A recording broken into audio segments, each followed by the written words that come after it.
everyone, welcome back. We are on the Gator, riding up here to the edge of the woods right now. But tonight's video, we're going to talk about a question that I've gotten quite a bit.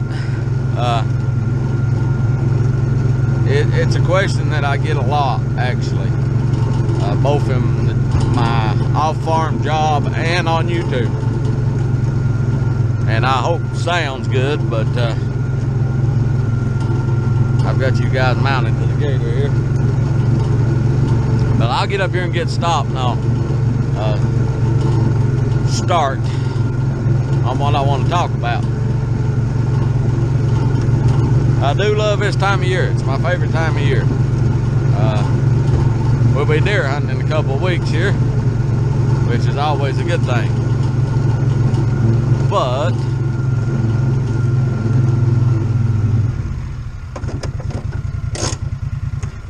anyhow, I get a question a lot about young beginning farmers starting a farm, etc., etc., etc. And I've done a couple videos kind of along these lines, but every time a question comes up, I try to answer it or talk about it. And I guess the first the first thing I would recommend, whoops, is try not to jar you guys too bad. But we'll put you, there we go. Can you see me now? Well, this is turned into a bit of a fiasco here.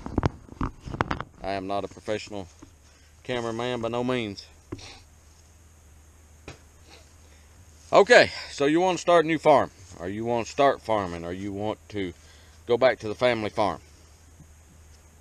What you need to do is see what resources you have. What equipment do you have? What land do you have?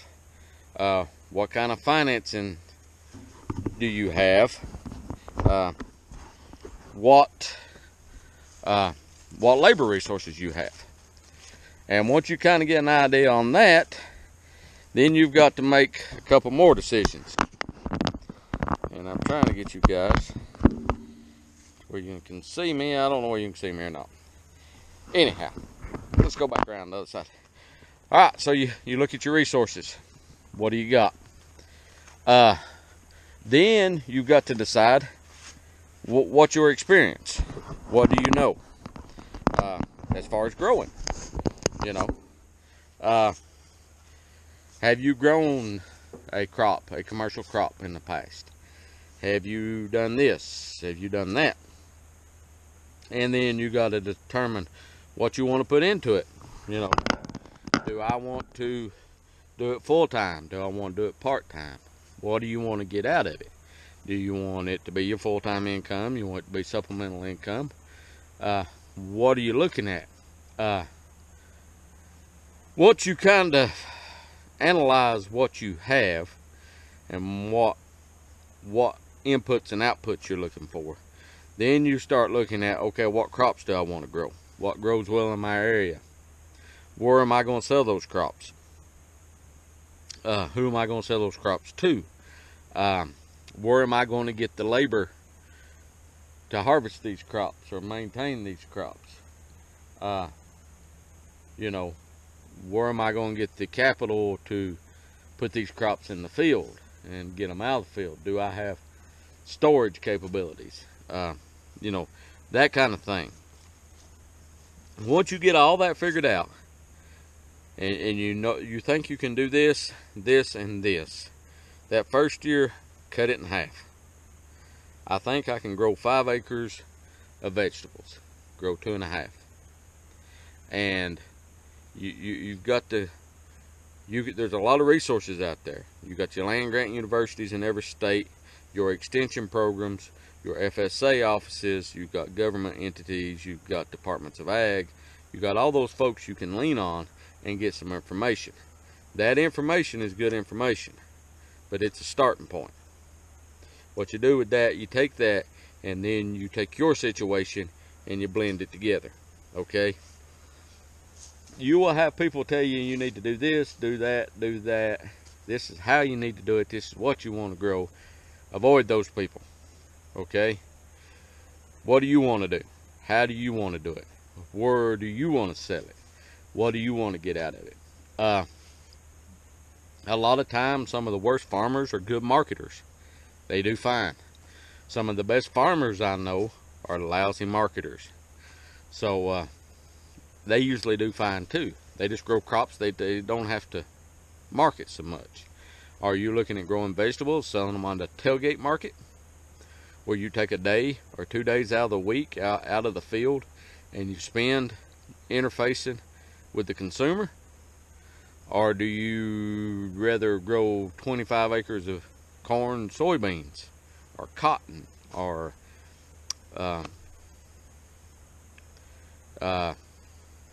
milo or sorghum, you know, that you just grow it, harvest it, sell it to a broker, etc., etc. All those are questions. And then when you finally decide, you know, what you're going to do, go through it and try. Never get locked in. Never be to where you're not flexible. You always have to be flexible in agriculture. What you grow this year and make good money on may bomb next year. Vice versa. What bombed this year may make you a fortune next year. So keep that in mind. Would I discourage anyone from trying it? No. I encourage anyone to try farming. Anyone that's, you know, willing to. No matter what type of farming it is, there's going to be hard work, long days, some stress, and marginal returns on your investment. That's just the nature of the business. You can get lucky and you can do a good job, and there's times when you can make really good money, and then there's times you can lose a lot of money. And I'll give you myself as an example. I've kind of put myself out there on YouTube for various reasons that I won't get into at this point. But you know, when I first started doing YouTube, I was growing sweet corn, cabbage, broccoli, a few pumpkins. Okay, that was 2017. 2018, I grew broccoli, sweet corn, a few cabbage, quite a few pumpkins. I also set out Fraser fir Christmas trees, and we're moving back toward getting into some cattle business. And of course, I had hay both those years.